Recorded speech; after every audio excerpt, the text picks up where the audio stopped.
Microphone's on. Desktop audio should be on. Hello. We didn't test sound ahead of time, so hopefully it works. Yes. Hope for the best. Hope for the best.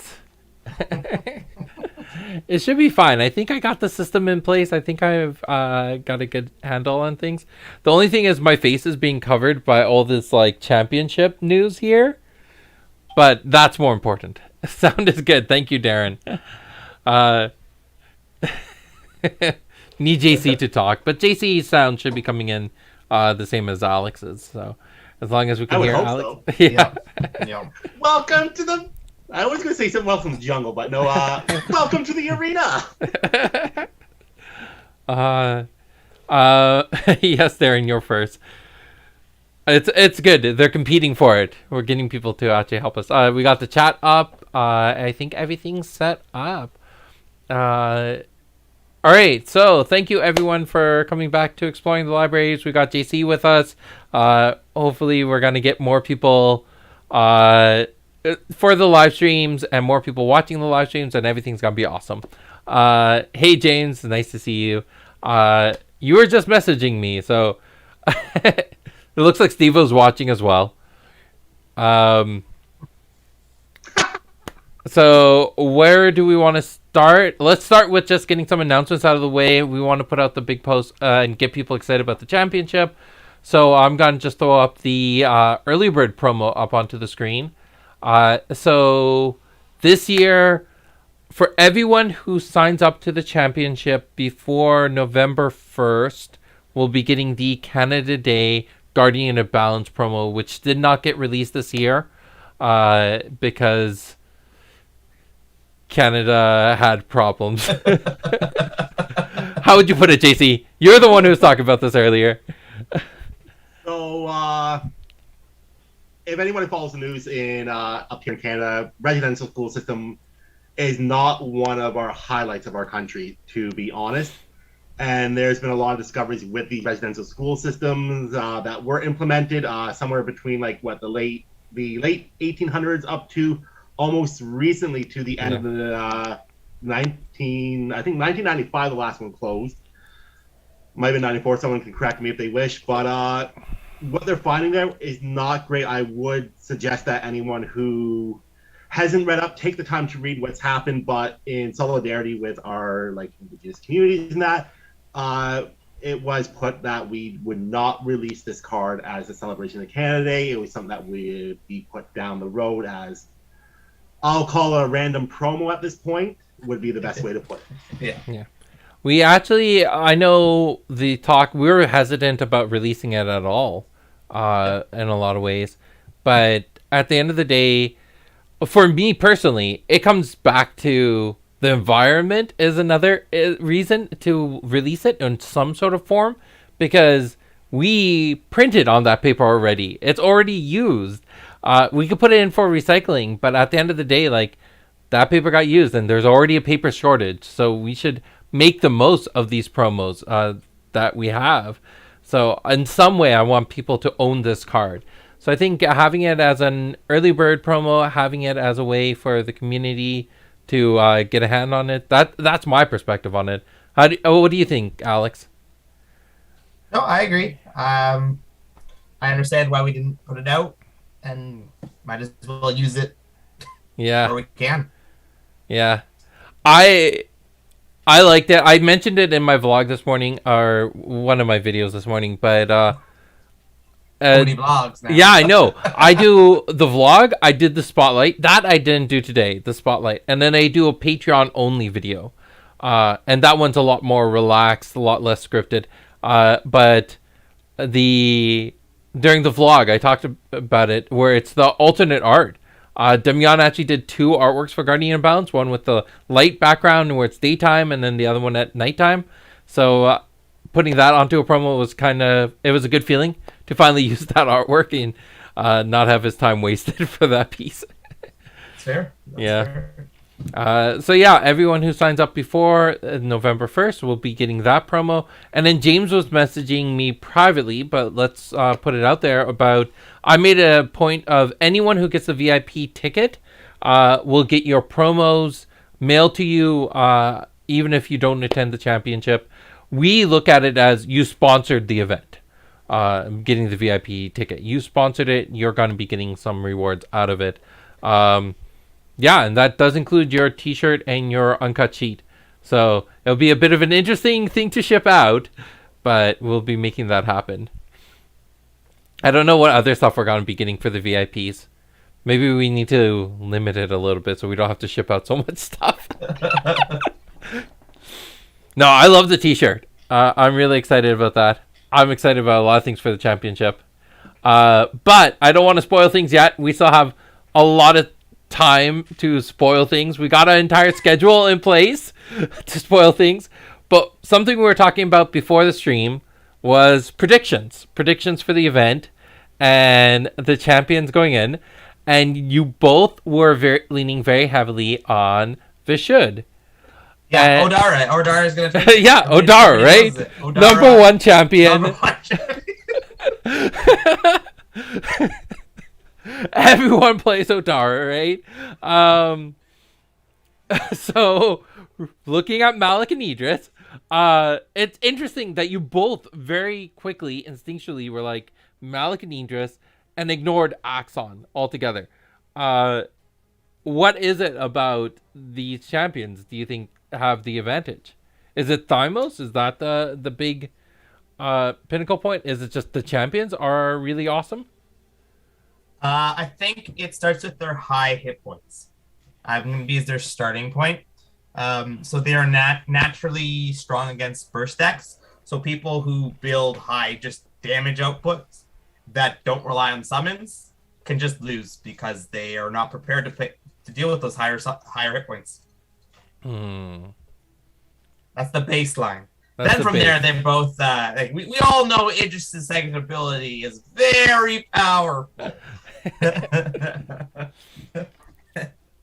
And Malik's second ability is really powerful too, and I definitely think it's not looked at like a powerful ability, but at the end of the day, it really is. It is a powerful ability. It's very simplistic. Yeah. What are your feelings, JC?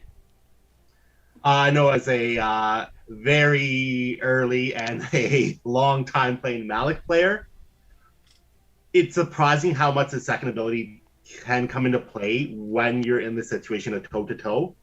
The average player looking at it like, yeah, it does 4 damage, it's action speed, I'm going to sacrifice 2 health to get it off too, but just being in and being able to do that extra damage goes a long way.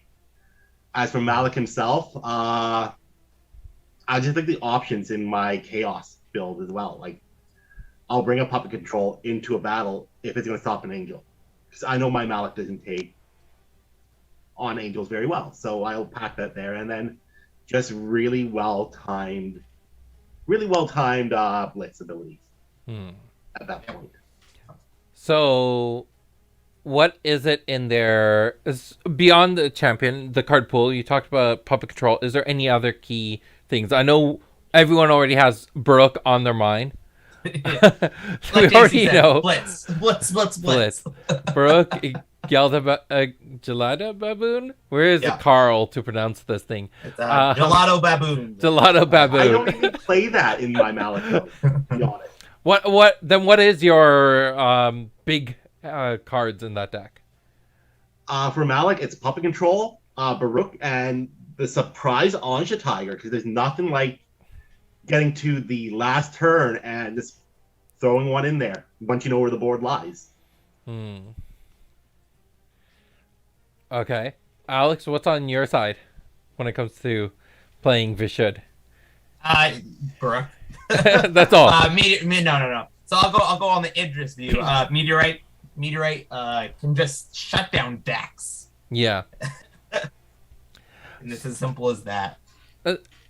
So if Baruch is just such a heavy piece, right? It's solid card, and even Aja Tiger is such a solid card. What makes Vishud have more advantage over Ajna when we look at Fong and Long, right? What separates them? Because now you're now debating between Bellum and Chaos. Bellum has some very solid stuff. You have Bolt Shot, right? So what is it that gives Chaos that special advantage? Because they both have good health, 28, 25 health. That's not that far off from Malik and Idris. So Personally, for me, when it comes to Fong, it's the secondary ability. I think that's really it. Like at the end of the day, if you build your deck properly, that second energy reduction isn't relevant. no. Long, I love Long. I think a really good player could take Long to the to win it. But you know, me and Sid aren't. Me and you aren't. Yeah, I know. We're the only Long players. It makes me so sad. He is such a good champion. He's so powerful. I think what it comes down to is whatever champion player decides to bring to the championship, every ability you play, get as much value as you can out of it. Mm-hmm. If you're playing a heavy summoner, make sure that summon's going to go pound for pound for each hit it does. Yeah. I've always had this theory that the thing that, at the end of the day, the thing that the champion hinges on, their biggest strength, is that second ability. The stats are important, but the deviation in the stats isn't that intense. Like going from 28 on Long to 30 on Malik, or 25 down to Fong. It doesn't make that much of a difference. But the thing that really, really changes the champion is their secondary ability. So then, the one champion that really wants to break out there is Erica. There's a lot of powerful Erica decks, but the reason why it doesn't tend to work is versus a burst deck, you just lose. That's true. With such low health, and it's really hard. And maybe that's it. I haven't seen many Erica decks focus on a lot of defensive stuff. And maybe there just hasn't been the proper Erica top tier deck built yet. Yeah. So there's the challenge out for everyone who's watching. Make that Erica top tier deck. I'd be super curious to see how that would come about, because I think a big thing for her is if you had some swift healing, but then you're offsetting your deck to deal with this huge weakness within your champion.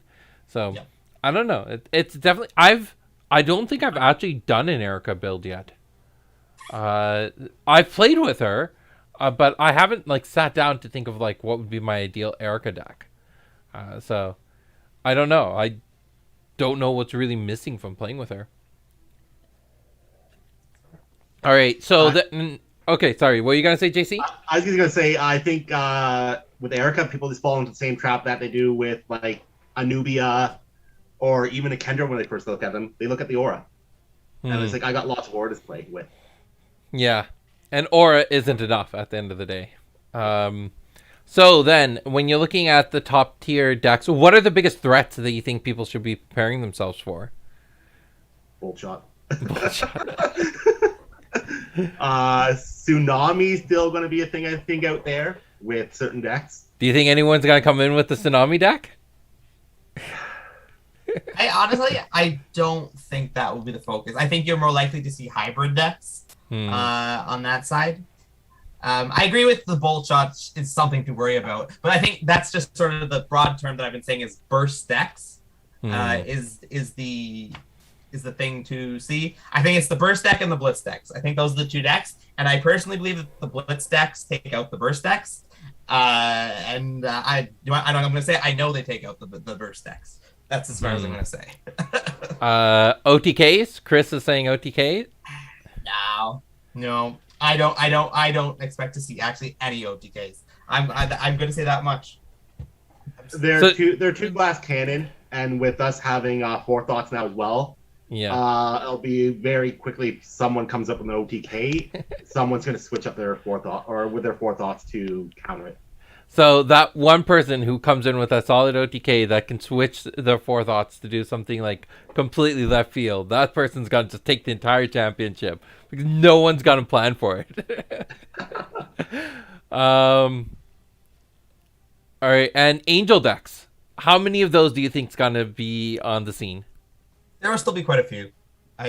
You can't have the best summon and not expect to see it. Yeah. I thought Primordial was the best summon. Lightless. What's this called? Ryukyu Rabbit. There we go. We'll bring in the Ryukyu Rabbit deck. That's gonna take the championship. What do you think's gonna be a complete like out of left field deck that'll show up? Like, is there anything that you think people are planning for? Is there a crazy? I don't know. I know we've talked about some things that you don't want to reveal. A Kendra deck and a Kun deck, but we won't talk about those. I've heard a lot of people talking about Kun. How is Kun doing? Like, what do you think is? I would 100% expect to see Kun. Yeah. Yeah. Because when we talk about those burst decks, yeah. When you put them in a Kun shell, Kun can pretty much position himself to do that from anywhere he wants. And he has the highest health of the Vadis decks. Someone has to make this deck. Nick just put it in the chat. Control, like KUNNTR.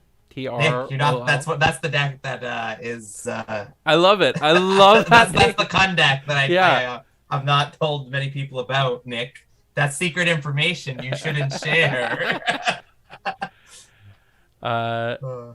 But I have a good feeling. We know we're going to see Nubia. Nubia is going to be probably the most have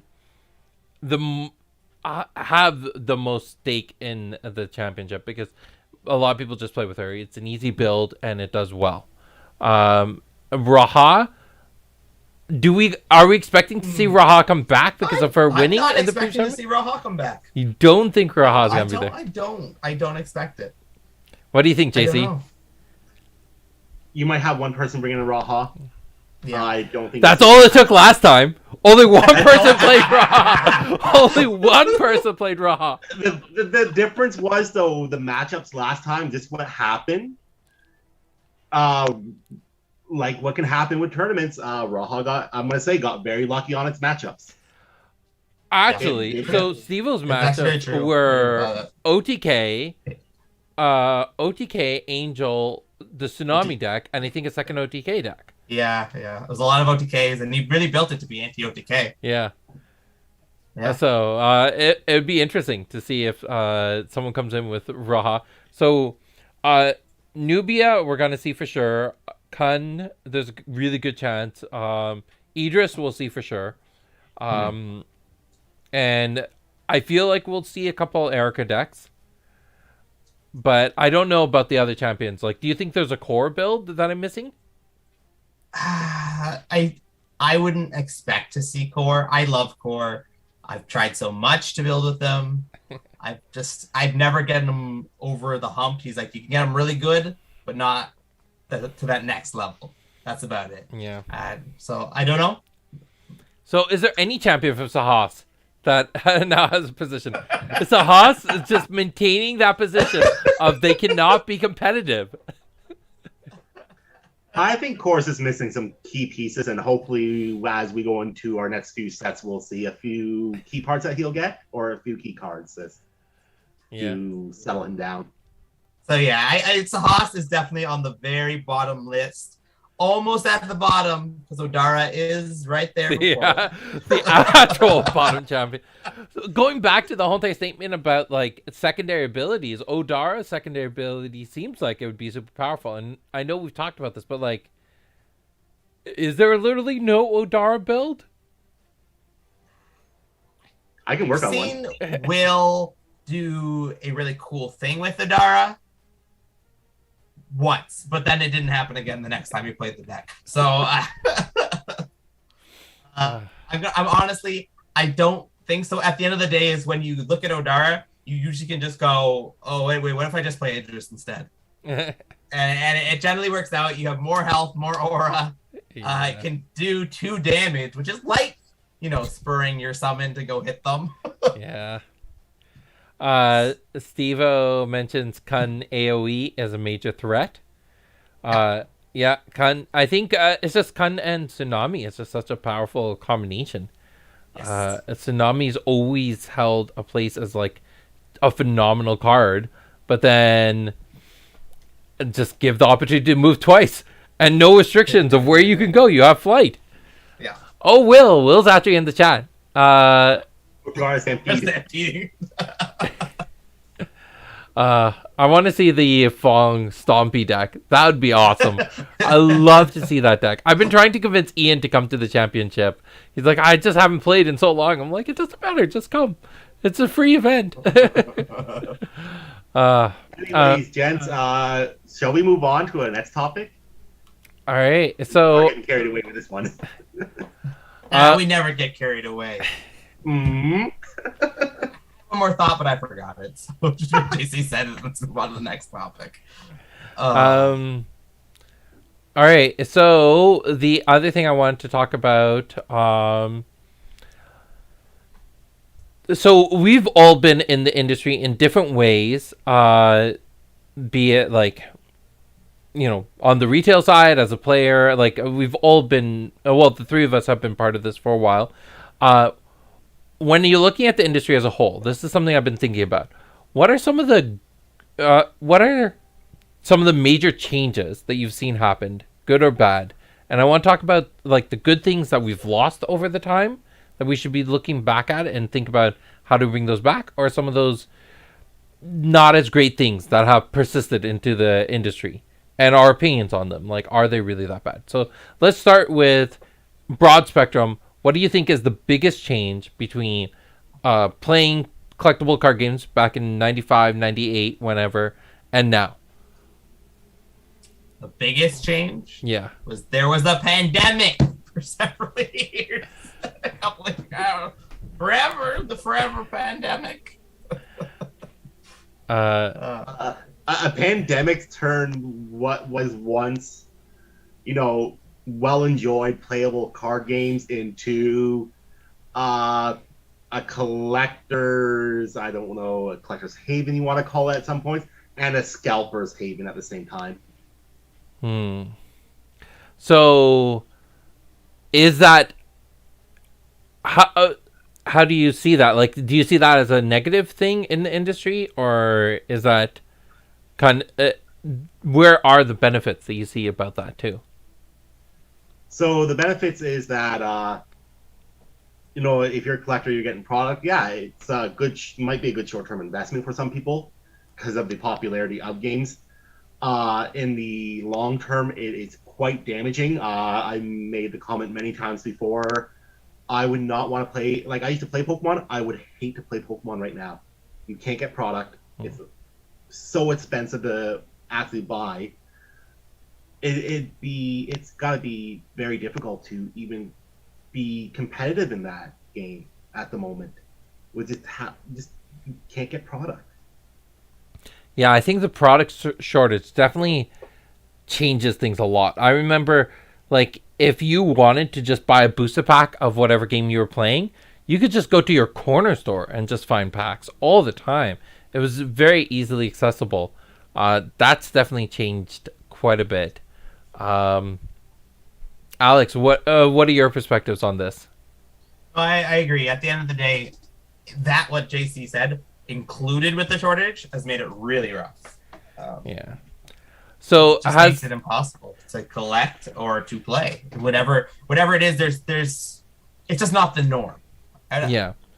Do we see our do you think it's going to get back to that? Like, eventually, will there be will it flood, or will it be appropriate? Like, I don't know. Like, obviously, eventually it will, but it's like, I'm thinking about it right now. Just even with us, with probably all the games, you know, there's a shortage on paper, and as soon as you know the blockage gets away, are we all gonna be like buying paper nonstop? We're like, we got the paper now, and then nobody's gonna need paper. We're gonna have too much paper. I'm really concerned about it swinging the other way. Like, that's what my concern from the business perspective. It's like, okay, because there's a paper shortage, there's so much demand.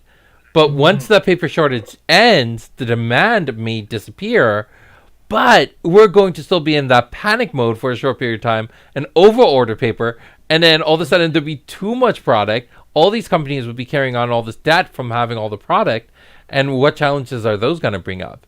So that's the business side of me that, like, I'm always tinkering on. I think it comes down to having a baseline of what you want to release for each of your sets and not getting caught in the moment. We are to get caught in the moment. It's not going to be great. This is where recessions in card games happen. If we look back at 2006, 2007, everyone was printing a card game for something and whatnot, and there is an overbloating of the market there. Yeah. And we seen what happened. A lot of games crashed at that point. Some made it out by the skin of their teeth, others not so much. I mean, we're seeing that right now with the industry. Like, there's so many games that are coming out, and in a lot of ways, I really like that because it breeds competition. It allows us to be creative, and forces us to be creative. Because once we start settling in our comfort zone, that's where things kind of can go awry. So I like the idea that there's a lot of games coming out, especially right now. But like, my big fear is that I don't want the customers to disappear, right? Like, I want to create a strong player base. So that aside, what is a good thing that used to be there in the industry, like, forgetting the pandemic for a moment, like, what is something that used to be there that you want to see come back? It's hard to say because you say forgetting the pandemic. My point being, I don't want it to just be like, well, because of the pandemic, we've lost this. But we were losing some parts of the industry prior to the pandemic, even leading up to it. And then it just got amplified. Okay. I guess the best way to look at pre-pandemic, the industry had gone stale. There were no new games coming in and shaking up anything.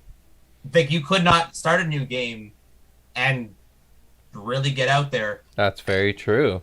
Like, unless you were a known IP, because like the only ones that you can think of is like Digimon, Dragon Ball, but all of these have huge IPs backing them. Yeah. The last big shake up to the industry, and that's not even collectible, would probably have been Keyforge, actually. Yeah. When it first true. released. But is Keyforge really doing that well anymore? With the lack of in-store play, it's been hurt more than anything. But on its first arrival, yes, it was a major thing. But in a way, we could say that the thing that gave it its legs is the same thing that a big IP gives the game its legs. Like, the thing that gave Keyforge a lot of staying power was the fact that it was created by Richard Garfield, right? That was a big thing. Otherwise, they wouldn't have promoted it so much, right? If they didn't think it was necessary, they wouldn't have plastered that everywhere. And that's the same thing with a good IP. That way, people will be willing to try the game, even not knowing anything about it, right? So are we reaching out to Richard Garfield to design a single card, and then we can post it everywhere? Designed by Richard Garfield? I would love to work one-on-one with Richard Garfield. I'm going to go the opposite and just say Richard Garfield's name is kind of like Frank's Red Hot Sauce. You slap that on everything. We just have Garfield's name. Just slap his name on everything. He'll sell. Man, I was eating so much Frank's for a while that I just had to start making my own hot sauces. I was spending too much money on hot sauce. But no, it's a thing. I think a lot of things, we also see this with a lot of games that get into the market because they just say, oh, this was created by a top tier player of a so-and-so card game. It creates a lot of publicity behind the game that helps it get into the market. So you're thinking, like, because of the pandemic, we now open the door for people like me to get a game out there, really. Yeah. So, funny thing that you say about slapping names on and whatnot, or bringing a name in. Alex might remember this, but when they did the resurgence of the original Dragon Ball Z TCG, from Panini, they had actually brought in the prior world champion from the score version. Oh yeah, I didn't know that. You do not? Yeah, it's one of their designers, or one of their leads. So, I guess anything's possible in the industry nowadays. So, what would be on your wish list for us to do, like Haunted Castle Gaming? What would you want to see us doing? And people in the chat, I would love to get your opinion too. Is there something that you would like to see us bring back from the old days, or stay away from either the old days or now. I'd like us to make sure that we are always community focused as a game. Yeah. That's I don't want that disconnect to be Haunted Castle becomes a billion-dollar company. It's like we just print money now. I want always Haunted Castle to be we print great games. Yeah. There was the one thing I thought about was when you talked about all these new games coming in, and I'm going to say a lot of these new games, I'm a game player. I like playing board games, I like playing card games. And when I just look at them, they just look like copies of other games, some of them. I'm saying some of them. I'm talking about more recent games coming out in the market. I don't know, and that doesn't excite me. The reason why I love Genesis is it's so far from other games. It's so dramatically a different gaming experience. It's so tactile. It's completely different. But when I look at some of these newer games coming to the market, it's like, oh, it's very similar to Pokemon. Yeah. Devin put a thing. This is really cool being able to communicate like this. I think this is actually one of those things that I like as a pillar of a company, is that we do these live streams and being able to connect with the community on such a regular basis, like how easy it is to reach out to any of us. If you're on Discord, we're there. If you want to email us just directly, all our email addresses are all over the website. Like, I've had people tell me to not do this, but my phone number is on the website too. Like, if you want to just give me a call, you can find my phone number on the website. Like, I will tell you an interesting fact about you having your number on the website. There's actually one other publisher who does do that. Yeah? If you're familiar with the Grandpa Beck line of games, No. Grandpa Beck does have his cell number on the back of the box, and you can actually message him with real questions. Nice. David St. Clair says, this game is still a thing. Yes? The anniversary follower has been following you for 2 years. Yeah, I remember seeing David in a lot of chats and posts and stuff like that a while ago. Yeah, we're still around. We're growing. Things are going well. I'm happy you're joining us for our live stream. One thing that I look when it comes to my youth of playing games and now what it's like, the desire to open just one booster pack. When I was younger, it was you bought one pack, right? And now it feels like a lot of people either buy singles or they're buying boxes. And the idea of selling individual packs, a lot of that has been kind of it's disappeared, and I don't know why. Right? Like, I don't know when that change happened, and I don't know if it's just my perception on it. Like, is it that there are still a lot of people who just buy one pack of things, and I just don't see that? I know at my store, all my players buy one pack. And then when they come in for their other events, such as D&D, they always buy a pack then, too. Yeah. Our booster pack sales more of an impulse buy now at the checkout. You know, you're picking up your dice, you're picking up your sleeves, like, heck, I got $5 in my pocket as well still. I'm just going to buy a pack at that point.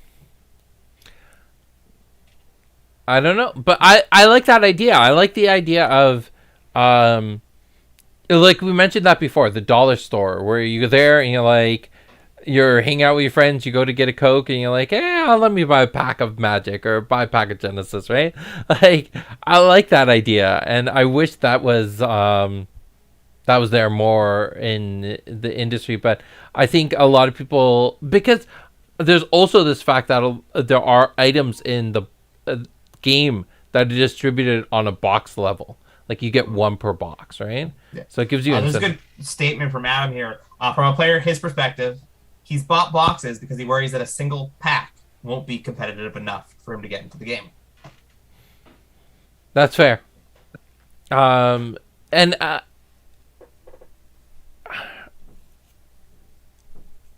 I've thought about that. Like, I think it comes down to how much the packs are designed for different formats, right? Like, once you are starting to design your cards for several different formats, you get to a point where you're dividing every single card so many times. We've talked about this before when it comes to Phage or other affiliations in the game, where all of a sudden your percentage of cards that you have that are playable starts dropping. Yeah. Okay, JC, you were just super still. I thought you froze there. Oh, I do that at work too sometimes when I'm talking to my colleagues. I just go motionless and people think I freeze up. There's a bunch of other questions that you can maybe see, Sid. I can't see them. They're in the smaller chat box. Okay. So Steve mentions here, I never answer my phone. Text me. Text me ahead of time. I tell this to Chris all the time. He constantly calls me. I'm like, yo, just send me a text first. See if I'm free, and then I'll call you. I'll let you know, because I'm in meetings a lot. I'm accessible, but I'm not just doing nothing all the time. But I do call you back eventually, Steve. I do call you back. So Devin mentions one pack Magic. I assume that meant like you buy one pack of Magic. So Steven mentioned an interesting comment. He thinks the change happened overall when publishers started the one ultra majestic rare per 19.2 packs. That's a very specific number there. Stellar rarity disclosure when buy a pack when the chance for something awesome is so low. Yeah, and that's what I was saying. Like once we started getting to a point where things weren't talked about on the pack level, things were talked about on the box level or talked about on the case level, that's when you're going to start buying things on those levels, right? If you're saying you'll get, like, we're a victim, we're part of the problem here, because we talk about you essentially get one foil per booster box. Well, what are people going to do? They're going to buy a booster box because that way they're guaranteed getting that one foil, right? Now, I'm going to back you up a second here. You get one foil, let's say, per booster box. Say. But that doesn't affect the game itself, unlike some games where that one specific card gets put into that high ultra rarity and is only at that level. Yeah. Whereas our epics are, just more extended art versions of our rares. Yeah, and I think that comes down to what we've always been about, is trying to make the game pieces as accessible as possible. But if you start talking about your product on a certain level, that's the level people are going to think about purchasing the product on, right? If we had, like, don't know if you remember the Alpha Packs. Alpha Packs, the Epics, were functionally unique cards. That's where Angel and Primordial were. They're on the Epic level, and there's one in every 8 packs or something like that. I'm guessing it's one in every 8 because I like the number 8. So there's a good chance it was one in every 8 packs. And that way, you're going to be asking people, buy 8 packs at a time, right? Because then you're going to be getting that. And then if people want to increase their odds, well, they'll buy a box, right? It is about your marketing message, right? And I think there's been that shift. There's been that conversational shift. Because, of course, as a publisher's perspective, of course I want you to buy a box. I want you to buy a case, right? The more you buy, the more money I get, right? But that's not always the best thing to do, right? And a lot of times, I think as a company, we need to make sure we're talking about things on a pack level, because that'll make people feel more comfortable buying pack. When we start saying, hey, you get great cards, 2 rares per pack, right? Then people are like, oh, I could just buy 1 pack or 2 packs, and that's a good amount of cards, right? So Matt brings up the thing, adults have more disposable income than we did as kids. There's also the numbers we're used to dealing with as adults right now is very different than what our parents had to deal with as numbers, right? For us, when we look at something everyone gets that's very accessible is your cell phone, right? But you go buy your cell phone, it's what, $600, $800, $1,200? Like, and then we put it in our plans, but we're paying cell phone bills that are a lot larger than the bills our parents used to buy, right? Like, our concept of money is very different, and our perspective on it. So I think it's also unfair to play into that at times. Maybe I'm just being too nice to my community. Maybe I should be a little bit more greedy. But I don't want to be. I don't want to be that guy. You know what? I don't like where a lot of games have gone with being that, like, again, trying to get as much money as possible out of its players. I want Genesis to be a tactical card game first.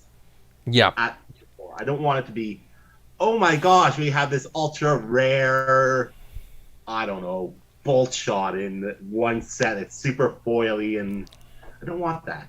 I want it to be a card game first. And that's what I loved about starting my journey through Genesis, is that, yeah, it's a card game first. And I love that. All right. Oh, there's a bunch of comments here that I'm missing. Devin says, got 2 foils in my box. Yeah, I think my last box I opened, we opened up like a god pack in like the last pack. Let's say full foil. Some of us are religious here. All right. Okay. Devin asks, I do have one question. If you're going to have the same cards printed in both Epic and Uncommon, would you consider doing an alt art or something to differentiate a bit? So the Epics aren't uncommons, right? The Epics are rares. We are looking at making them a little bit more shiny. Let me put that up on screen so people can see what we're planning to do.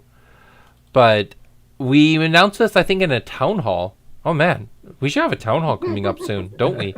I keep on forgetting about town halls because they happen so infrequently.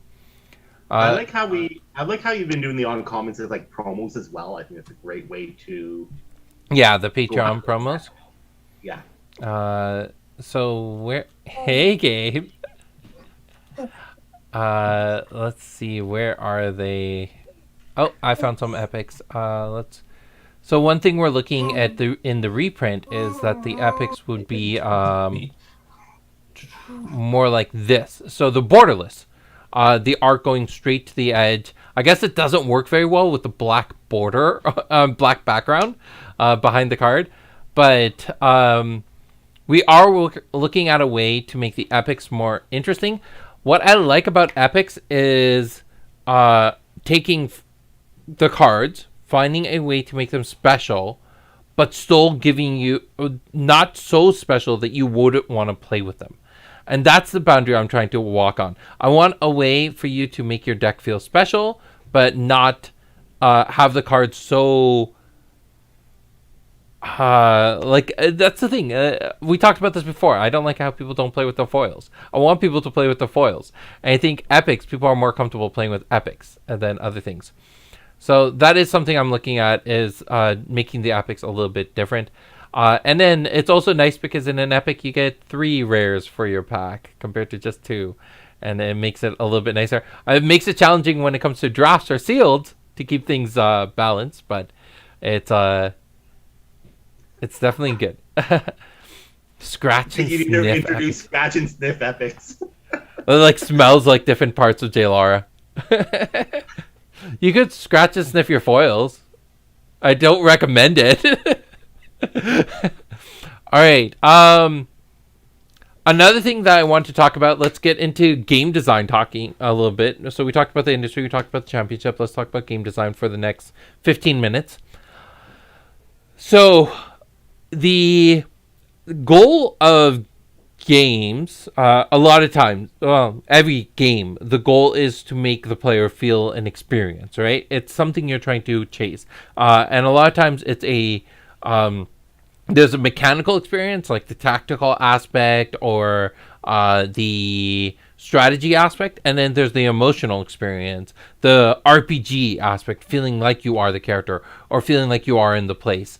There are some emotions that I find a lot harder to bring forth. I actually find bringing the emotional part into a CCG very, very difficult. What would be your ideas on how to bring something like fear or horror or dredge into a TCG? How would you do that? Alex, you're on mute, FYI. I know. Just in case there's weird noises coming from below me. Fear, dread. We already have fear. Thy name is Angel. That's actually a really good point. Like that feeling of your opponent spending 25 aura and dropping an angel, that is a moment of fear. Is there a way that you think of, like, how would you bring that about in the game to keep that emotional state? Or do you think it's just wrong to try to bring that emotional state into, as a designer, to bring that emotional state into a TCG? I don't think it's wrong. So I'm going to pull from a different design space. Okay. So what I consider a successful RPG game, D&D, is when I can make the players truly start to feel emotions. So when when the player outside of the game starts to feel sad or upset about something that happened within the game, now means that they've had a real life experience from something that technically isn't real. Okay. I want to be emotionally invested into my game as well. It's like every RPG you play, you get your one character, either they get killed like someone does in a certain 7th installment, if we haven't got that far yet, or in the sense of Genesis, it's seeing an angel hit the board and it's like, oh my gosh, I don't have nothing yet to deal with this, and just being petrified of every move I make now is a life or death decision. But in the same aspect, every hit I get on my opponent, or when I finally take down that angel, I'm invested into that game even further. I'm like, yes, I've done it. I've overcome that challenge. Mm-hmm. So Darren says, and I don't know if this is a jab at Sivo, but it's like writing a book. You've succeeded when your reader cries. Necrolich brings a fair amount of fear to any opponent, but Purifying Wave calms the fear.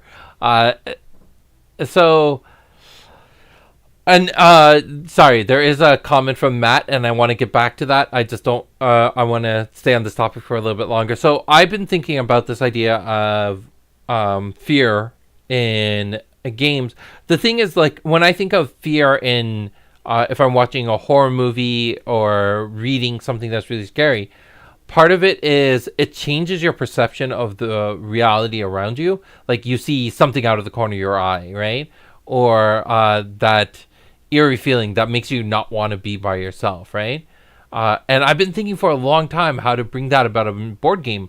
But I find with board games or tabletop games, CCGs, you're so emotionally detached from it because there is such a focus on the mechanical part about the game.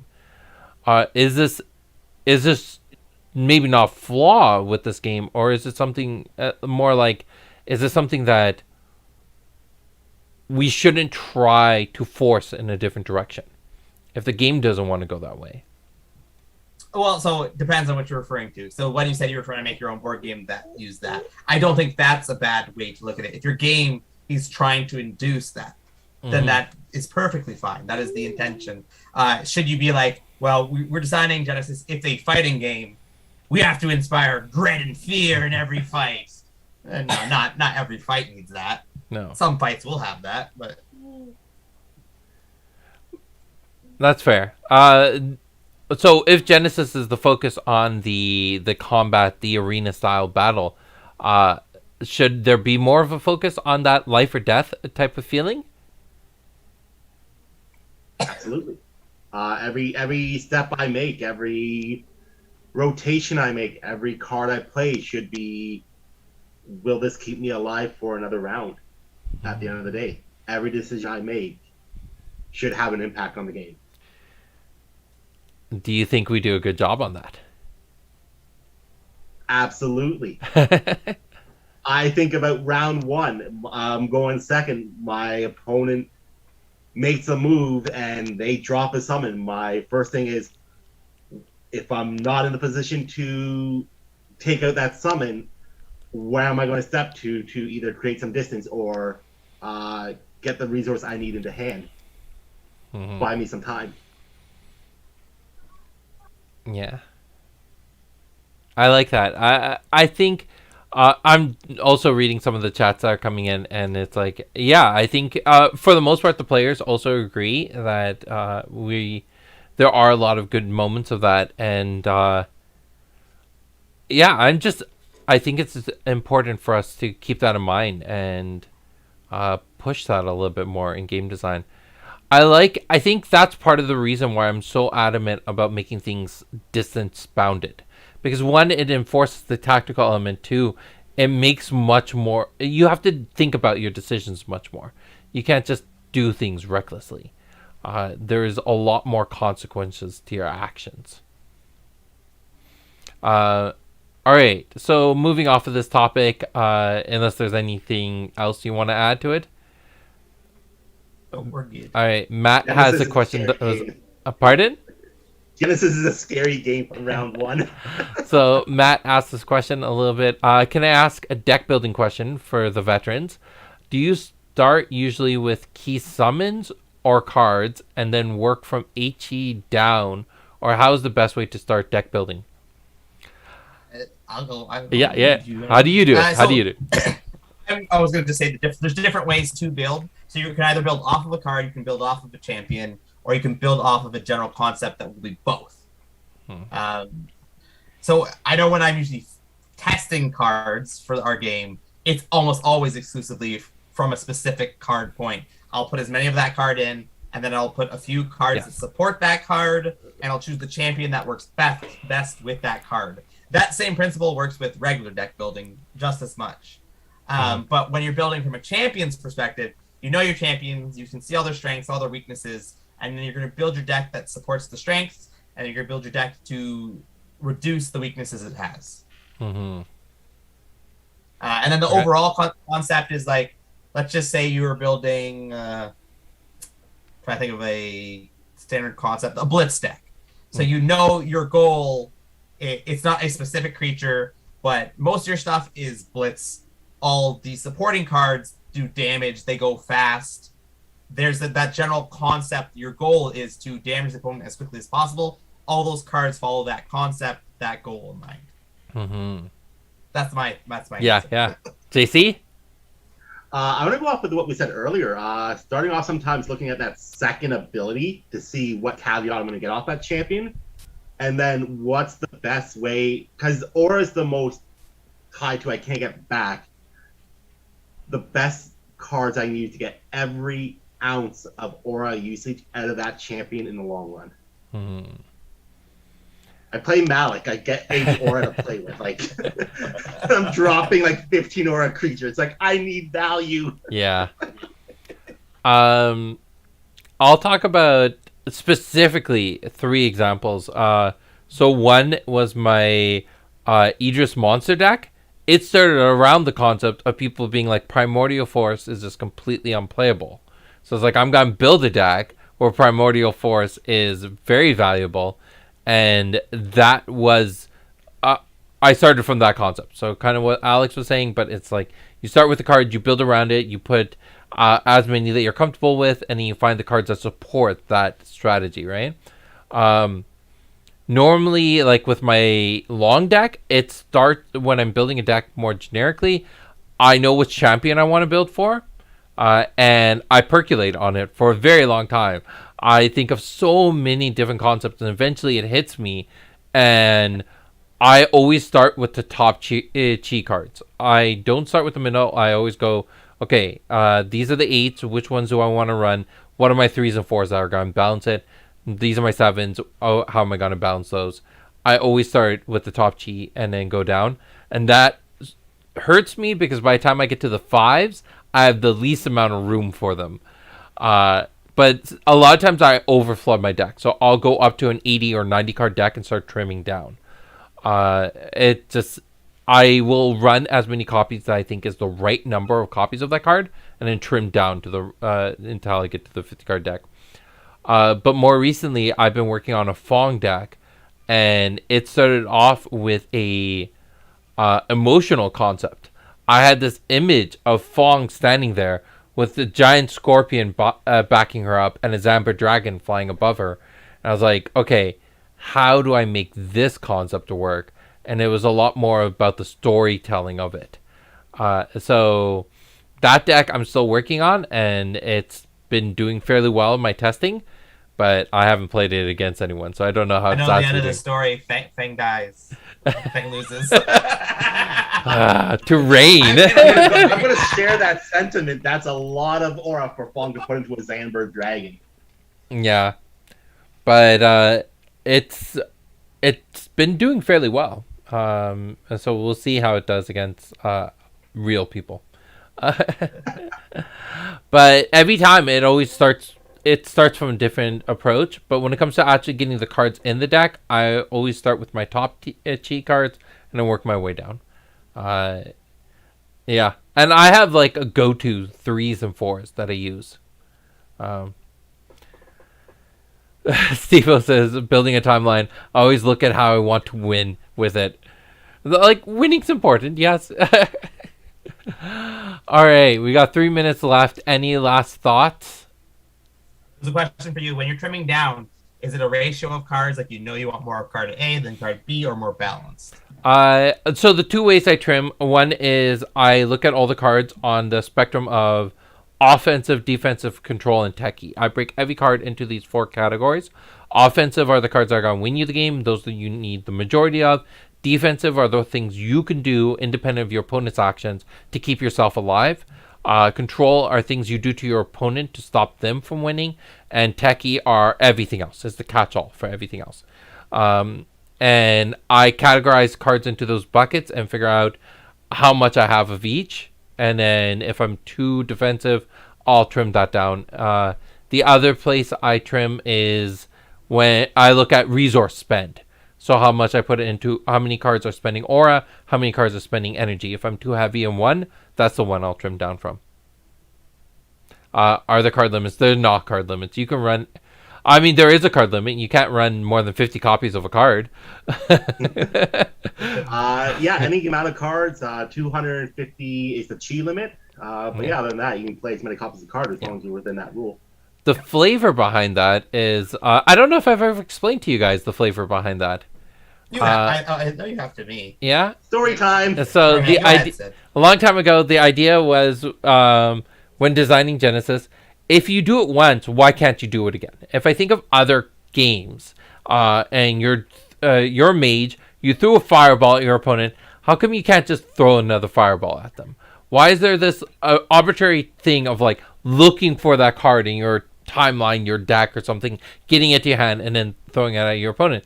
So we're trying to test out a system where once you play a card, it goes into a spell book, right? And then you acquire skill points towards it. It became very RPG feeling. It was a cool concept, would be great as a standalone board game, but not as a CCG. So we had to find a way that was more fluid for the gameplay experience. And then the way we thought of Chi was the more copies of a card you have in your deck, the more proficient you are of that ability, and easier it is for you to think of it. So you're going to put it into your deck more often. It goes from your timeline into your thoughts more frequently. That's why you're doing it more often. So that's where that idea of Chi and the unlimited copies kind of came from, flavor-wise at least. All right. I'm going to do... I want to put up the... Guardian of Balance. No. I guess I've lost it. It's okay. The early bird promo, I just want to remind people one last time because we have marketing people and our marketing people want to make sure that we're marketing things. So let me throw this up one more time for anyone who missed it earlier. But we do have a early bird registration. If you get your championship ticket before November 1st, you'll get that unreleased Canada Day promo. We talked about that early in the stream. Go rewatch it and you can figure out why we're releasing that now, and the fun story behind that. But the Canada Day promo, that's gonna be as of right now, that's the only way for you to get it, is if you register for the championship before November 1st. So go do that. If you don't register now, I'll go to the Disney Vault and never be seen again. That's what we're planning to do with JC after the championship. Things just got awkward. A little. All right. I think that's everything for tonight. Thank you, everyone, for joining, and we'll see you next week. JC, are you going to join us next week? Guys in the arena. All right. Awesome. Thank you. Have a good night, everyone. One. Bye.